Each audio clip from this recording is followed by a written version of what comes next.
والسلام على رسول الله أما بعد فأعوذ بالله من الشيطان الرجيم بسم الله الرحمن الرحيم وآمنوا اور ایمان لے آؤ بما انزلت اس چیز کے ساتھ جو میں نے نازل کیا ہے مصدقا لما معکم وہ تصدیق کرنے والا ہے اس چیز کا جو تمہارے پاس ہے وَلَا تَكُونُوا أَوَّلَ كَافِرٍ بِهِ اور تم نہ ہو جاؤ پہلے منکرین قرآن وَلَا تَشْتَرُوا اور تم مت بیچو بِآیاتی میرے آیاتوں کو ثَمَنًا قَلِيلًا تھوڑی قیمت کے ساتھ وَإِيَّايَ فَاتَّقُونَ اور خاص مجھ ہی سے ڈرو۔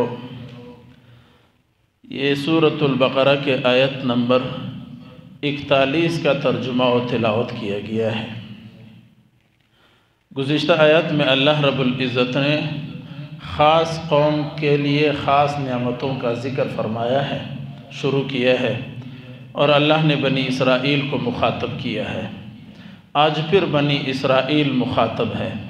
وَآمِنُوا اور ایمان لے کر آؤ بما انزلت جس کو میں نے نازل کیا جبریل کے واسطے سے یعنی قرآن پاک پر، قرآن پاک پر ایمان لے کر آؤ۔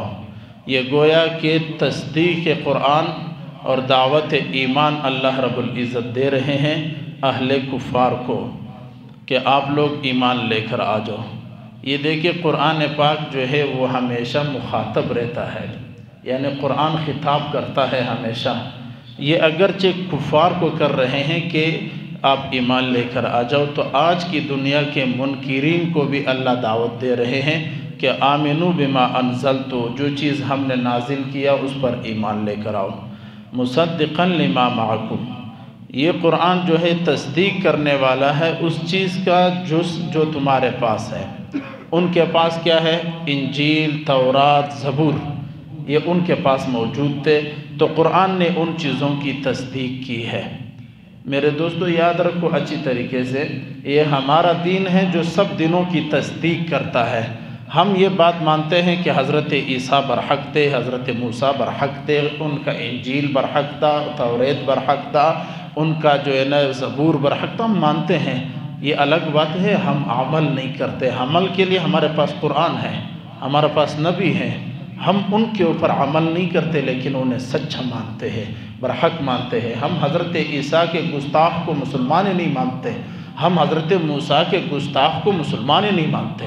ہم انجیل کا بھی احترام کرتے ہیں، زبور کا بھی احترام کرتے ہیں، توریت کا بھی احترام کرتے ہیں، سب انبیاء کا احترام اپنے اوپر فرض سمجھتے ہیں۔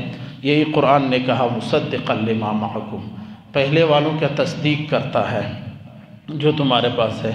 وَلَا تَكُونُوا أَوَّلَ كَافِرٍ بِهِ کہ تم مت ہو جاؤ پہلے منکرین قرآن۔ یہ اہل مکہ کو کہتے ہیں، سب سے پہلے قرآن مکہ میں نازل ہوا تو مکہ والوں کو کہتے ہیں اہل مکہ کہ آپ لوگ منکرین قرآن نہ ہو جاؤ۔ وَلَا تَشْتَرُوا بِآيَاتِي ثَمَنًا قَلِيلًا اور میرے آیاتوں کو تھوڑی قیمت پر مت بیچو، یعنی اس کا یہ مطلب نہیں کہ زیادہ قیمت پر بیچو، یہ مطلب نہیں ہے۔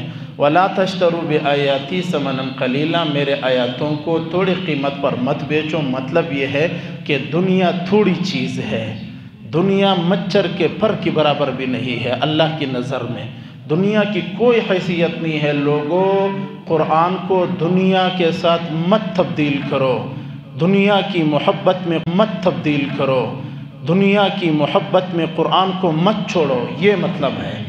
یعنی دنیا بہت قلیل ہے، ثمن قلیل ہے، بہت ہلکا ہے دنیا، تم قرآن کو میرے آیاتوں کو دنیا کے بدلے میں مت بیچو، مطلب فروخت مت کرو۔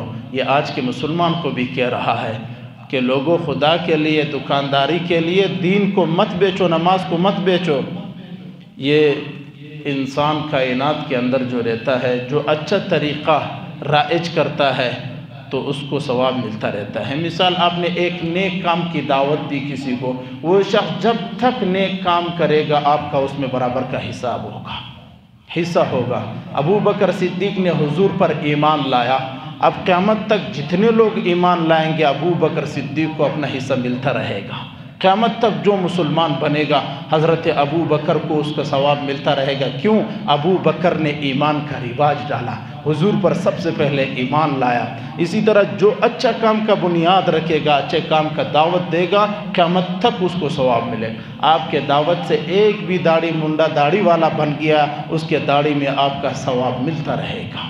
اور اسی طرح جو گناہ کا کام رائج کرے گا، گانوں کو فروخت دے گا، فلموں کو فروخت دے گا، دوسرے برے اعمال کو فروخت کرے گا، تو اس کے گناہ میں وہ جب تک وہ گناہ ہوتا رہے گا، اس کے گناہ میں اس کا برابر کا حصہ ملتا رہے گا۔ وَإِيَّايَ فَاتَّقُونَ، اور اللہ فرماتے خاص مجھ ہی سے ڈرو۔ یہ سارے کائنات کے لوگوں کے لیے پیغام ہے کہ میرا نبی جو کہتا ہے اس بارے میں میرے سے ڈرو، اور میرا عذاب بڑے سخت ہے۔